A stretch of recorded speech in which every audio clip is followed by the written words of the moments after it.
Nous voyons aujourd'hui le chapitre sur les nombres complexes. Donc il s'agit de regrouper un petit peu tous les éléments que vous allez retrouver dans le cours de Terminal S, avec quelques petits exercices que je vous engage à faire, bien entendu. Donc on a déjà vu le plan complexe avec un petit historique. Donc particularité, vous avez un nombre supplémentaire, c'est le nombre i, nombre imaginaire, dont le carré est égal à -1. Alors chaque point est le représentant du nombre complexe, et le nombre complexe, lui, c'est l'affixe du point. Donc z égale à x plus iy, c'est la forme algébrique du nombre. Et on note que z bar, c'est le conjugué de z. On le retrouve donc symétrique par rapport à l'axe des réels. Une petite animation ici. Vous voyez bien que le représentant du conjugué est le symétrique par rapport à l'axe des réels. Notez qu'il ne faut pas confondre le conjugué avec l'opposé du nombre.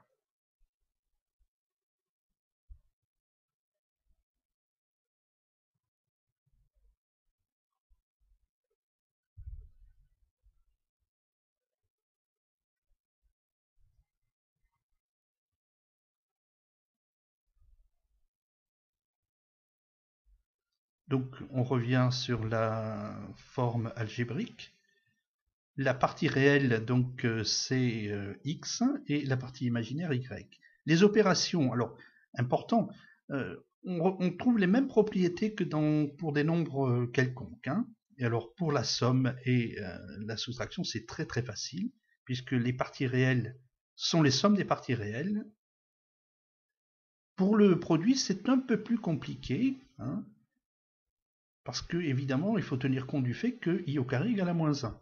Alors le cas particulier est très important, le produit du nombre complexe par son conjugué, qui est égal à x au carré plus y au carré.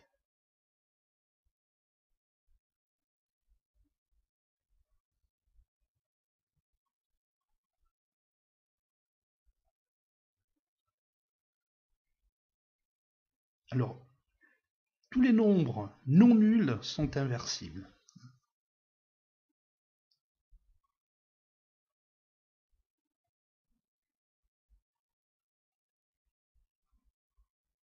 Quelques exercices pour vous entraîner.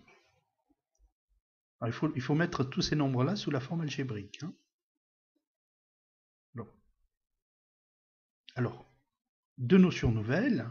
Le module, qui est la distance entre le point et l'origine, et l'argument, qui est l'angle que fait OM avec le vecteur de base U. Une petite animation là, et vous remarquez que x, c'est toujours égal à r, donc le module multiplié par le cosinus de l'argument, alors que y, la partie imaginaire, est égal au module multiplié par le sinus. La forme trigonométrique, alors il est évident que avec x égale r cosinus θ, y égale r sinus θ, ça va très vite. On fait la somme, on met r en facteur, et on trouve la forme trigonométrique r facteur de cosinus θ plus i sinus θ.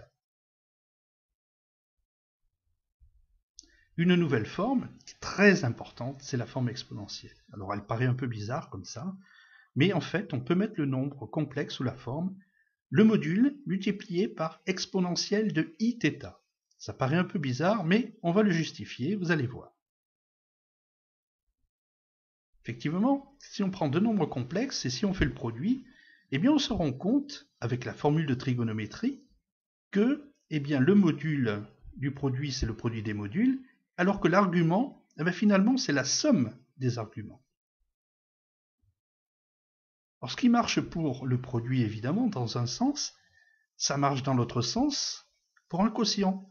Savoir que on retrouve le rapport des modules et que l'argument, c'est la différence des deux arguments. D'où la pertinence de cette notation. Alors là, pour les calculs, c'est très important, il faut absolument que vous sachiez bien faire ça.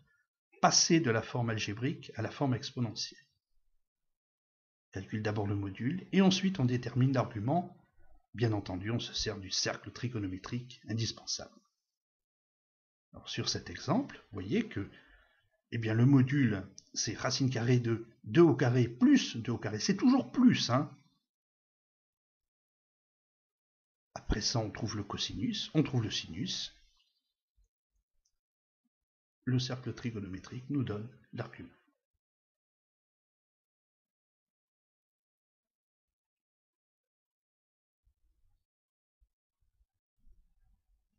Quelques petits exercices.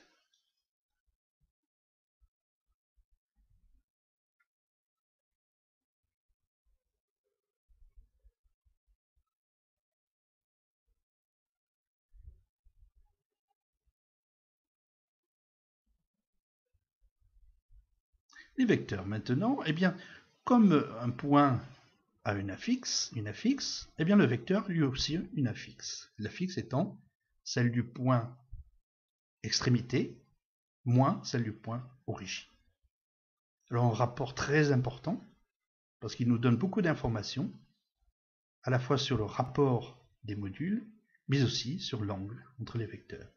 Avec deux cas particuliers très importants que l'on voit très très souvent dans les exercices. Lorsque le rapport est égal à EI pi sur 3, à ce moment-là, on se retrouve avec un triangle équilatéral.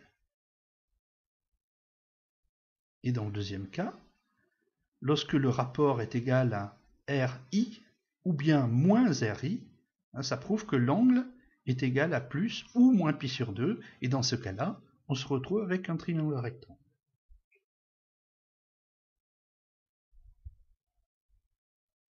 Alors, deux exercices de base, là encore. Il faut bien savoir les faire. On les retrouve très souvent.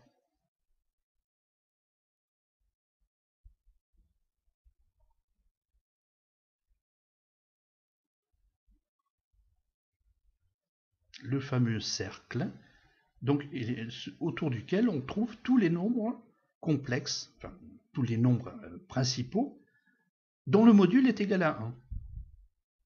Vous pourrez vérifier que tous ces modules, le module de tous ces nombres complexes est égal à 1. Une petite animation. On retrouve les angles bleus, les angles rouges, les angles verts, les angles noirs. Alors, ces nombres-là, il faut bien les connaître, parce qu'on les retrouve toujours, et si vous les connaissez bien, vous verrez, ça vous aidera beaucoup. EIpi égale à moins 1, de même que E exponentielle moins IPi.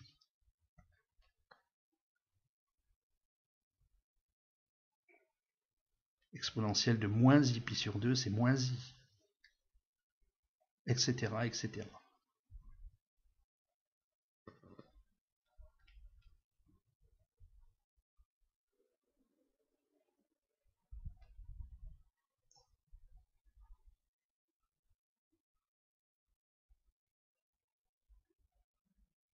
Et enfin, on terminera par les transformations du plan, la translation, l'homothétie, la rotation.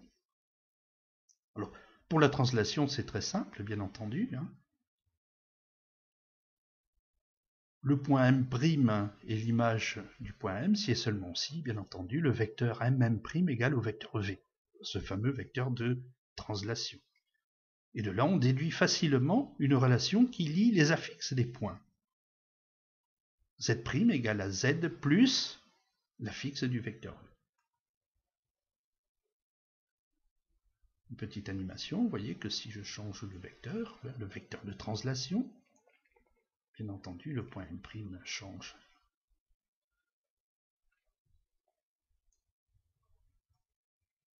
Z' égale à Z plus ZV. Bien Z' moins Z égale à ZV. ZV étant bien entendu l'affixe du vecteur.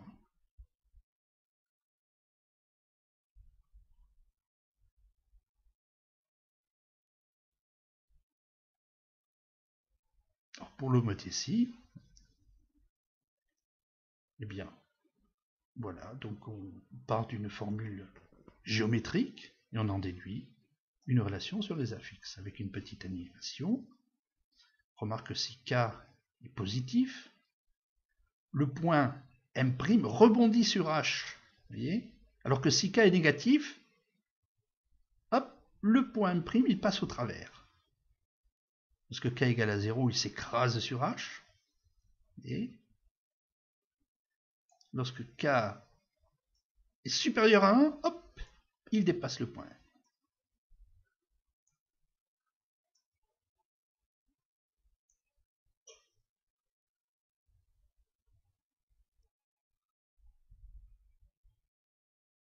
Et nous finissons bien entendu par la rotation.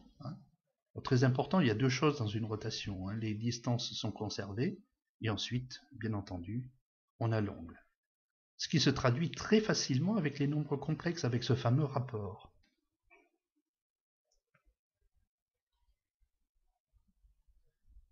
Une petite animation, vous voyez que les distances sont toujours identiques. On peut sans changer le centre de la rotation. Et si on change l'angle, vous voyez, évidemment, avec une relation finalement très simple, c'est-à-dire que z' finalement, moins z0 est égal à exponentielle de 8θ multiplié par z moins z0. See you!